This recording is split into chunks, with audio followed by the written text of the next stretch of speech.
Michael, as you've stated earlier, the friendly bacteria that we have in our intestinal tract can be obtained from the foods that we eat. That's right. And really ought to be in many cases. That's right.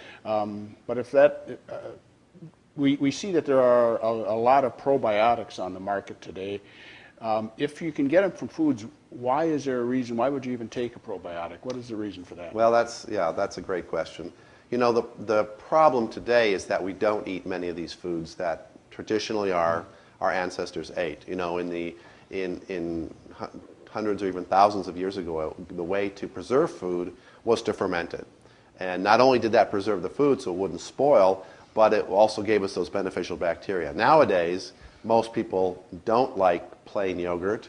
They think of yogurt as something sweet with a lot of sugar, maybe a lot of other additives in it that may inhibit these bacteria.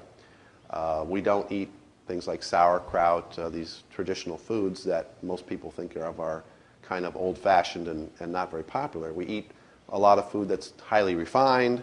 We drink coffee. We maybe have a glass of wine or two in the evening. Some people smoke. All these things are going to be very difficult and very hard on the bacteria in our body, especially the good bacteria. It's going to kill off those good bacteria.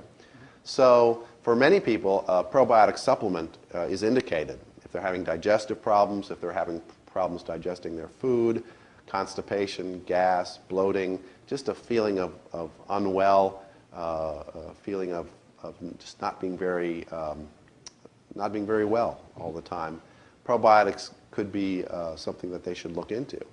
And so probiotic supplements are on the market today. There are many different kinds, as you said, lots of different probiotic supplements on the market. And it's important to know that these probiotics are manufactured by a reputable manufacturer and that they're delivered to the consumer in a manner that they'll be effective.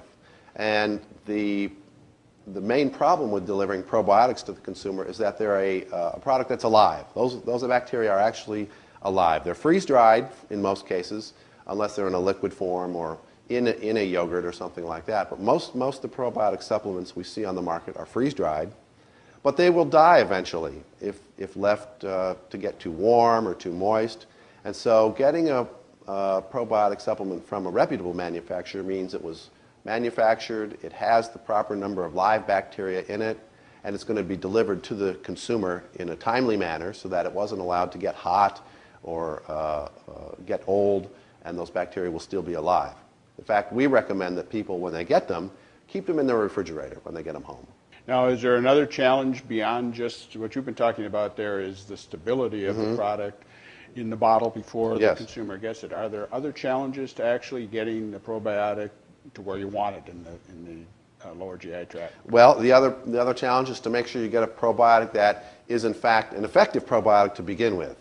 You know, a lot of strains on the market are not researched. There's not very much research behind them, or it's like saying, well, just because we heard that a German Shepherd is a good guard dog, I think I'll have my Chihuahua guard my house just because it's a dog. Well, they're the same genus, the same species, but they're not going to do the same job, are they?